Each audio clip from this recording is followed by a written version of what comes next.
La Iglesia en la Revolución Francesa. La Revolución Francesa fue un movimiento político, social e ideológico que se desarrolló en Francia desde 1789 hasta 1804. La Iglesia antes de la Revolución Francesa. A finales del siglo XVII no existía una única religión. Los protestantes poseían una gran adhesión y por ende se estaba dando una división religiosa. A finales del siglo XVIII, el 95% de la población francesa profesaba la religión católica. Del resto, la mayoría eran hugonotes protestantes. Durante el antiguo régimen, la autoridad del clero estaba garantizada por su pertenencia al primer estado. Además, la Iglesia Católica tenía una hegemonía social y cultural indiscutible, puesto que era la encargada de registrar nacimientos, defunciones y matrimonios, además de ser la única institución que proveía educación primaria y secundaria y asistencia sanitaria en sus hospitales. La Iglesia en principio no se oponía a esta revolución. En gran parte, el clero la hizo posible al sumarse al tercer estado en la Asamblea Nacional. Esta disposición inicial de la Iglesia se perturbó por el giro de los acontecimientos hasta desembocar una hostilidad total, desde que la revolución se propuso la descristianización de Francia. La Iglesia protagonizaba la ayuda social de una manera determinante, al disponer de la totalidad del personal de los hospitales y centros de beneficencia. A partir del siglo XVIII, los pensadores ilustrados defienden tesis racionalistas y atacan los fundamentos dogmáticos de la Iglesia Católica. El análisis de la religión cristiana, el hombre-máquina, el espíritu, entre otros. La Iglesia Católica en Francia sufrió desde los inicios un ataque sistemático y perverso. Surgieron los adoradores de la diosa razón, libertad y humanidad, que buscaban reemplazar la fe católica.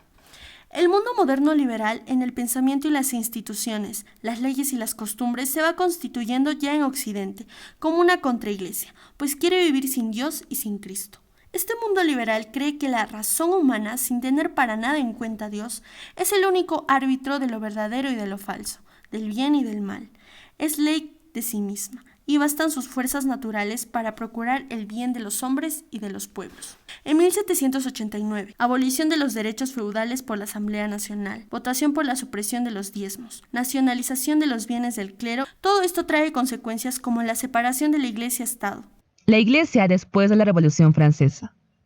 La cuestión religiosa en la Revolución Francesa tuvo dos claras dimensiones, una ideológica y otra socioeconómica, aunque estrechamente unidas. La Revolución Francesa rompe con una sociedad homogénea en lo religioso. Rompe con una sociedad confesional en la cual el cristianismo es la religión del Estado. Surge una sociedad plural por primera vez con grupos ateos o indiferentes. Aparece un fenómeno llamado el anticlericalismo. Podemos decir así que todo el siglo XIX en el fondo es un enfrentamiento entre los que defienden los principios de la libertad y entre los que creían que la libertad solo sirve para atacar a la Iglesia y perseguirla. Mártires de la fe.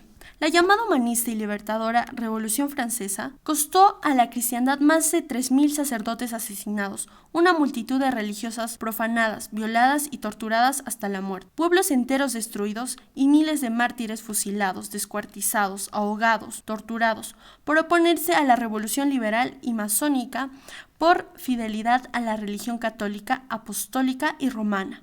Entre los beatificados figuran Beatos mártires Luis José Francois y Luis Enrique Cruyer. Beatos mártires de los Carmelitas, Beato Noel Pinot, Beatos mártires de Cambrai, Beatos mártires de Angers, Beatos mártires de Valenciennes. Gracias.